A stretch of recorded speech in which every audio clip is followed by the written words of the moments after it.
Not one for opening statements very often, but felt like today, obviously with Greg's passing, a lot of emotion over the weekend, and just for the team, for me personally, and I know a lot of our guys. Obviously, our thoughts and prayers are with the Sharp family, and just knowing that we're better off for having known Greg and having a chance to be around Greg for many, many years, and just his impact that he had on all of us, I think, is something pretty unique and pretty special. So we didn't just lose somebody that was there and called our games. I mean, he was part of our family and part of our team, and I know our players felt the same way. So thinking about Amy and the girls and the rest of the Sharp family right now, and I know our guys want to dedicate the rest of our season to Greg, much like we did last year when we found out the news. So, yeah.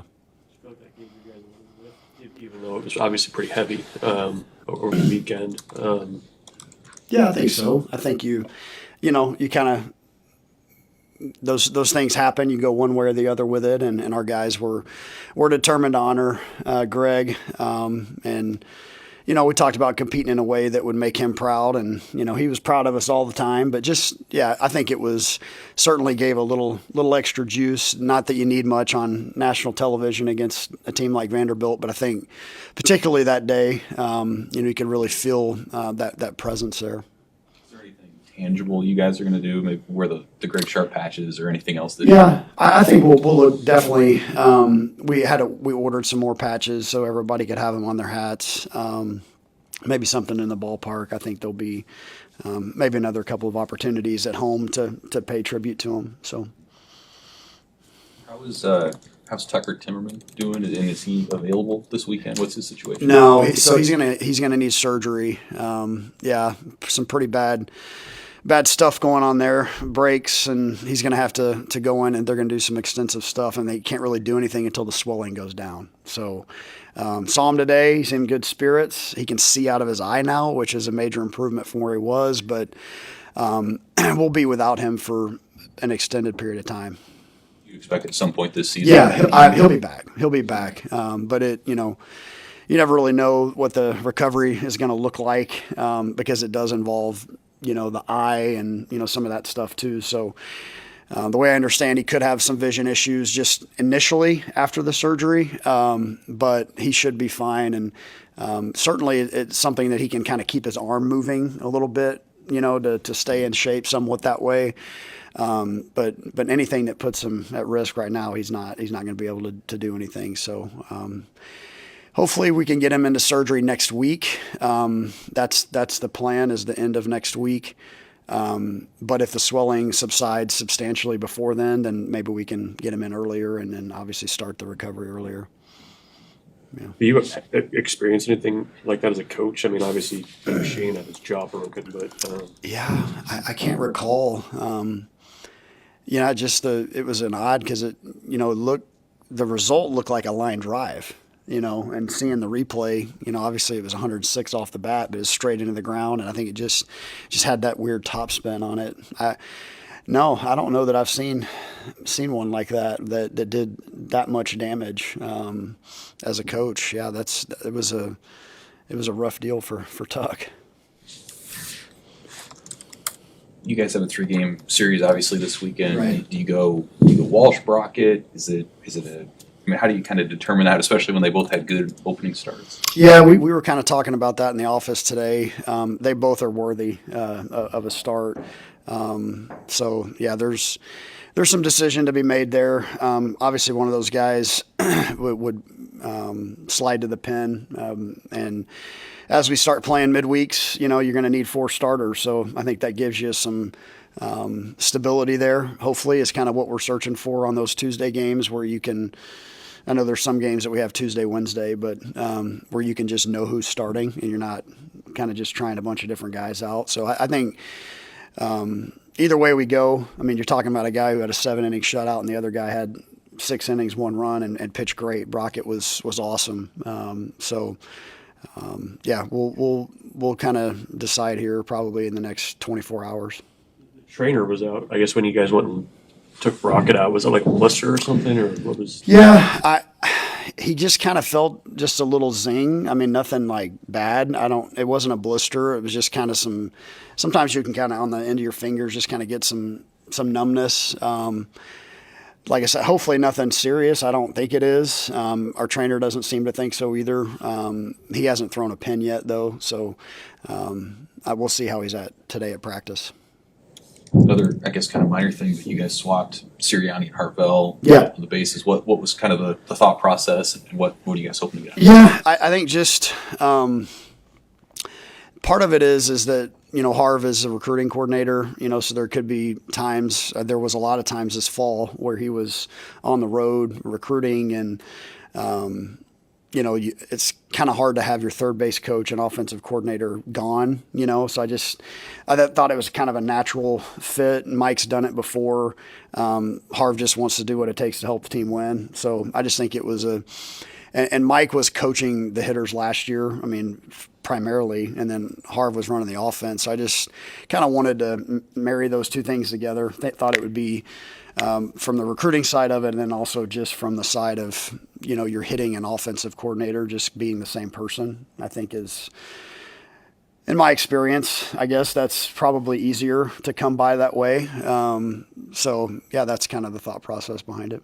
Does that show up on game days at all? I mean, just in terms of who's on third, maybe someone's more aggressive sending a guy in. Is there anything like that? I think we're all on the same page with kind of how we're going to do it. I mean, obviously Siri last year came in and helped out with the running game and, some of that stuff. And, Harv can do the same over at first base. I mean, you got two guys that kind of see the game through the same lens and just on different sides of the field now. So not that, honestly, like – for us, I know it's been very consistent, but it's not always that way everywhere where a lot of times the head coach will go out on occasion and go coach third, or people switch things up from time to time. So not a big change. And we are wearing the wristbands now too. So on offense, so it's just kind of more of a simplified deal. So it's not really that big of a change. How do you feel like you guys did lineup wise through the whole weekend, I guess? Yeah. Games 2 and 3, I was very happy. Games 1 and 4, not so much. I thought there was some empty at-bats in there at times. Obviously, the last game, we were 0 for 9 with runners in scoring position. That was the difference in that one.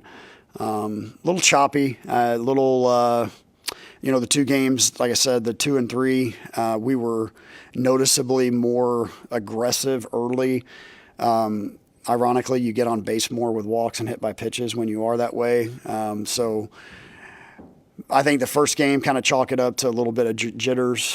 First game out, maybe, like I said, the Vandy game and then the game against San Diego State. Thought we did a really nice job. So we'll we were pretty consistent with who we played over the course of the weekend. Again, we're going to find at-bats for Robbie Bolin and Rhett Stokes, two guys that started on opening day. From time to time, right? Like I write the lineup and, you win a game before, you kind of tend to stick with the guys that won. So that's part of it too. But we'll see some different combinations, over probably the course of the weekend because we're still not, obviously it's 4 games, but we weren't where we wanted to be offensively. I talked about how he built confidence after settling after you say he got punched in the mouth against Vandy. How do you evaluate his performance and what does he need to do going forward to establish himself in those later innings that he had? Yeah, like I just we talked about it in the press conference before the season. Just his maturity showed up in this game. I think his ability to bounce back after the tough start. I mean, we put up a 3 spot and then just like that, they're right back in the game. Now he had to make a big pitch to get off the field to keep it at 2. And you could just kind of see his confidence start to grow. And we, they were aggressive on the fastball early. And he was able to mix his pitches well. I mean, you start to see him becoming more of a pitcher, right? Instead of a guy that's just throwing the ball hard and, throwing it down the middle. He's starting to, mix on the right and right changeup. He threw 2 different breaking balls. He was able to land the breaking ball for a strike. Just kind of got him off balance because they were really, really on the heater first. And yeah, it was just an amazing job by him. Somebody who's kind of still finding his way as a Division I starting pitcher. take a lot of confidence from how he handled that outing. And then what do you want to see from Mason bouncing back this next weekend? Yeah, just finish your innings. I mean, I think that's kind of the story there is he just finish the innings. I mean, his stuff was great. Thought he was very, very sharp.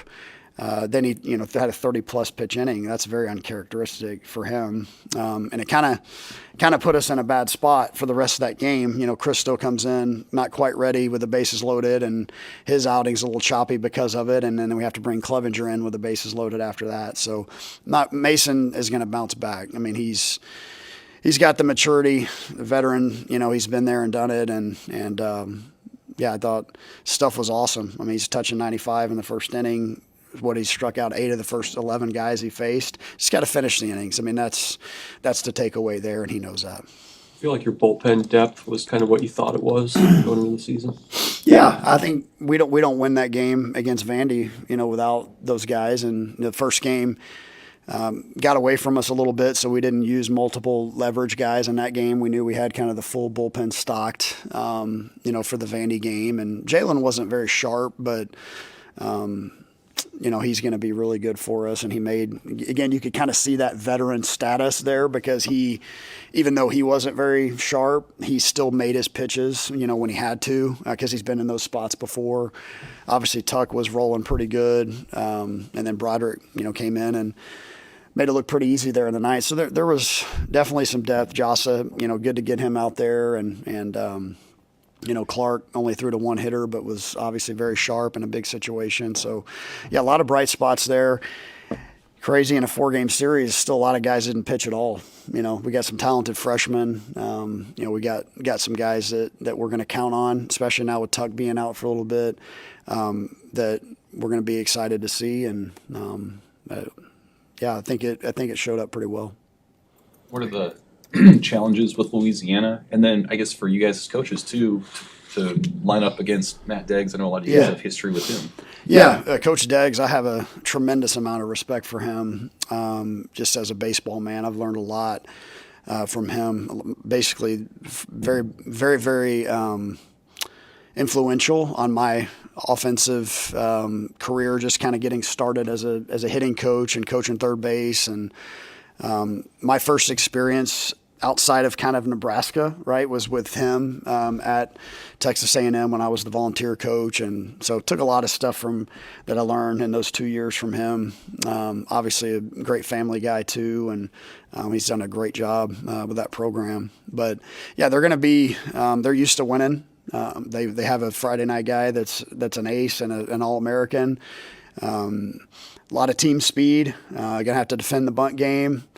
They're going to definitely try to put pressure on you defensively. So just, how we attack them is going to be the same. We always go out there, get ahead with strike one, get the leadoff hitter, which we did a pretty good job of, and then just finish your innings when you got a chance. And so it's going to be a big challenge. Going to be chilly down there.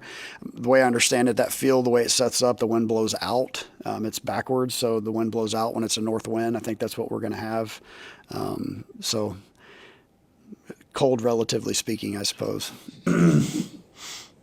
They're likely Friday night guy too. I mean, he's pretty elite arm. What do you expect to see from him? A lot of fastballs, really good fastball, left-handed and tough to hit. I mean, doesn't give up much. We got to be on attack and be disciplined in the zone. And when we get our pitch, don't miss it. So it's going to be a very big challenge. For fans who weren't in attendance on Saturday against Vanderbilt, what was the emotion like of the crowd there and just the team feeding off of that, given a really emotional day? Yeah, I mean, I think it was 3,000 was the announced attendance. It was loud. Obviously, 3,000 means that 2,800 were Nebraska fans, pretty much, at least. So yeah, it was an amazing atmosphere. Just it felt like a regional game, just knowing that the MLB network is there and that facility is amazing. And it was an odd first game for us too, because the scoreboard wasn't working and there was just kind of an odd day, that opening day. So just to have the play under the lights on MLB network with a big crowd and, so it was an amazing atmosphere. And like I said, it was certainly uplifting for our guys. Any more questions? Thanks, Coach. Yep.